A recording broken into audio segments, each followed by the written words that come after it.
we are talking about when is the right time to teach kids about LGBTQ. For those who are watching this long content, I'm also live. I'll be answering some of the questions as well, right? So let's just do some makeup this morning, the Sunday morning. I have about 30 minutes. There's no watch on my wrist, but apparently I can look there anyway. Is there even a need to teach kids about LGBTQ? Now, some students, yeah, they will never get, they will never be exposed to any LGBTQ anything, people, content, and that's actually very sad. You don't want that. If people have that as their goal for their students, they're already down a creek. Like, you already have a huge issue. Here's the crazy thing, and don't take me out of context when I say this. In a perfect world, we wouldn't have to teach students about LGBTQ directly. In a perfect world, they would learn about it naturally. Fun fact, kids are curious. They would ask the questions on their own, right? So that idea of like, well, this is too early to be teaching them. This is too early to be teaching students what bisexual is and what gay is and this, that, and the other. They don't actually need to directly have instruction on a lot of these instances, right? They can just figure it out through classic exposure in a very appropriate way. They will ask questions that they are ready to hear the answers to. So the same idea of like, well, do we teach kids how to be straight? No. And that's the point, right? We don't teach kids how to be straight because we're exposed to straight people. Kids aren't really given lessons on what is it like to be straight? What is it like to have a straight marriage? It's in every Disney film. And eventually I'd like to get to the point where being queer is such a normalized part of society that it's just as normal to see a queer couple and or even, oh God, a queer Disney character, a queer movie, right? And be like, oh, that's completely normal. That's completely fine. Sometimes couples are of color. Sometimes there's two boys in a couple. Sometimes there's two girls in a couple. Sometimes there's two people in a couple and neither of them are boys or girls. They're both non-binary. And that should be considered completely fine. We as a society think, oh yeah, we need to figure out the perfect age to teach LGBTQ. No, we just need to understand that we don't need to hide it constantly, right? Because if you hide LGBTQ and think of it as something that is extremely sexual, that is a form of homophobia. Oh, well, you know, teaching about queer things, that's over sexualizing children. But, oh, we could totally talk about marriage and Cinderella living happily ever, it's like Cinderella living happily ever after with Prince Charming. That's not sexual at all, which, fun fact, it's not. But neither is two guys getting married in a Disney movie or anything like that. Okay, so when I go out in public and some random kid is all like, why do you wear makeup? Teachable moment. It's not rude. It's not rude to the kid. The kid is just curious. And me answering it is not inappropriate. Now am I gonna say, oh, this is because I'm non-binary and bisexual and I like wearing makeup? No, I'm actually not gonna say that. Oh, well, why do girls wear makeup? They like how it makes them look? That's why I wear makeup. I like the way it makes me look. It makes me feel happy and pretty on the inside and out. And that's why I wear it. And just like that, without the kid even knowing it, they just got a queer lesson. It's just about making sure we don't hide queer people from culture and don't over-sexualize LGBTQ, because real talk, people think it is just this lewd and lascivious. That's the word, right? Like lewd and lascivious. I think those are the words. Can we like pull those definitions up or something? Like someone double check that right now, like lewd and lascivious behavior. That's what you think of as LGBTQ, but it's not. It literally is not. Okay, and then like, so we'll like adjust some of the comments that we got, right? So some of the comments is like, well, if you choose to be gay, that's your choice. No, it's not. The fact that people still think this is crazy to me.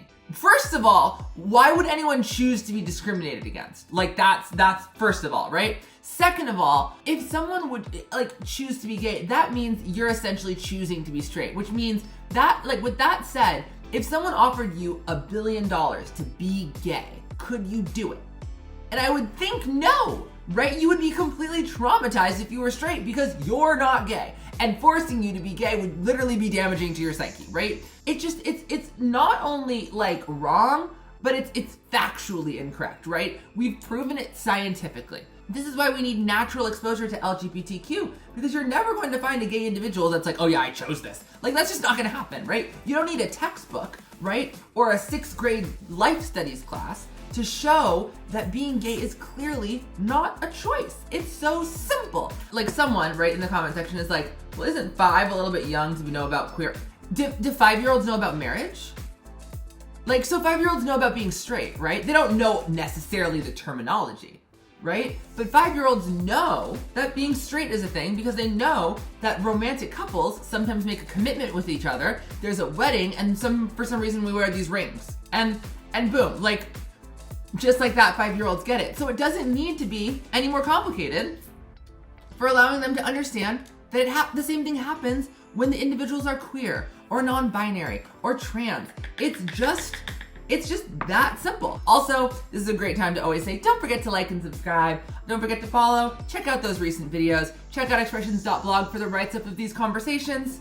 And of course, I hope this helps. All of that fun stuff. If you don't know, I'm Desmond Fambrini. He, him, not Mr. or Sir. Favorite colors, blue, pink, purple in that order. My favorite animal is currently the Loch Ness Monster. It used to be a narwhal, but I realized that I was actually afraid of whales this whole time. I just didn't know. That idea of like being shamed for being bisexual. Now, do you need to use the word bisexual? No, you don't need to use the word bisexual. Is it okay to use the word bisexual? Absolutely, right? That idea of like, oh, like, who are you gonna marry when you get older? I'm not sure yet. Well, like what boy? You can completely correct someone. Be like, actually, it could be a boy or a girl. And there should be nothing wrong with that. That's not inappropriate. Now, with that said, when my students ask my sexuality, do I answer? No. But that's not because it's inappropriate. That's because I'm their teacher. Real talk, I don't think straight teachers should be talking about their sexuality and what they're doing. So gay teachers, I feel like that's just not what teachers are supposed to be talking about. We have one job, and to teach our students academics, and that's what I do every single day. Now on TikTok, that's when you see me talk about the gender stuff. But the reason why I'm like not talking about my students about my sexuality and things like that is not because it's inappropriate. It's because I'm a teacher. And teachers, we're there to teach academics and school, not my sexuality. That's why you won't really catch me talking about that stuff, right? But it's not inappropriate. Side notes to this little video that we are creating right now. This is the second Sunday that I've gone live to film a YouTube video. Currently, we're working on the lighting. The green screen background is a little bit grainy in some of the editing. So we're working on the background. We're working on the camera angles. We're working on getting these things edited. So bear with me. We're gonna be posting them soon. I'll be posting these YouTube videos soon. And also we'll be getting these TikTok lives up, edited, and then reposted in the TikTok format. But in the meantime, make sure to check out the channel. Make sure that you are following on TikTok too, and YouTube and Instagram and all of those fun places. Someone was like in my comment section being like,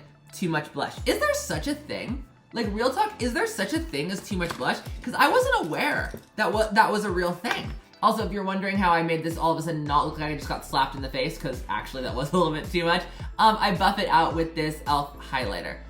What are your pronouns? Okay, so we'll do that one. Asking about pronouns is in no way inappropriate. It's just not. And that idea that asking about pronouns would somehow like, oh, well, why are you suggesting that they're gonna be queer? You're not suggesting anything. You're just asking what they wanna be called. It's so simple. Like, it's just so easy. What, we can't ask about grammatical statements anymore? Like, that just seems ridiculous to me. It should never be considered controversial. So, my pronouns currently are he, him. I prefer not being called Mr. or Sir. I feel like these are male power titles that I don't identify with, but he, him is fine. I also am fine with going by they, them, and real talk, if you call me she, her, I'm probably not gonna correct you, because real talk, you're just trying to be nice and compassionate. Now, with that said, you know, some people are like, no, you're a Mr., so I'm gonna call you Mr. Fambrini. What do I do about that? Literally nothing. Like, what am I gonna do? Force them? Yell at them in the street? Bark at them? Like, just end up barking and making hissing noises at each other? How is that gonna help? Don't think this lipstick is fancy. I know it looks fancy. I know it looks expensive. This is an e.l.f. lipstick. This is seriously satin lips in cherry. Just cherry red lipstick. I always do this with the gray outfits. And honey, it slays. Are these veneers? No, these are my teeth. What is with everyone? I really appreciate the recent compliments that I've been getting, by the way, on my teeth. I just did a whitening treatment and everyone's like, you have veneers. And I'm like, I do not have veneers, but thank you so much for the extreme compliment. This is the 35 OS eyeshadow palette. We're going for bright and colorful today. We're gonna go with this very, very pinkish, very, very reddish pink shade right here. As you will see, since I did not prime my eyelids, this is gonna go on a very red shade for my eyes, and you just frame it like that, and before you know it, you got the eyes and the lips looking good, right? And talk about a queer conversation starter.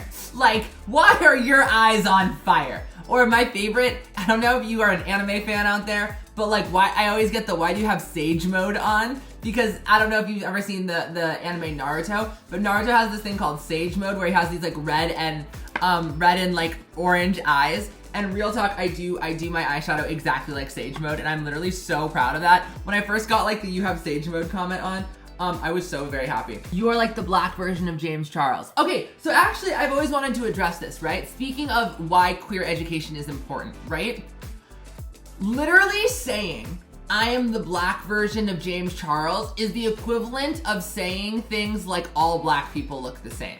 James Charles and I have no visual similarities at all. Like literally at all. We have different noses, different mouths, different lips, different eye colors, different hair, and different skin.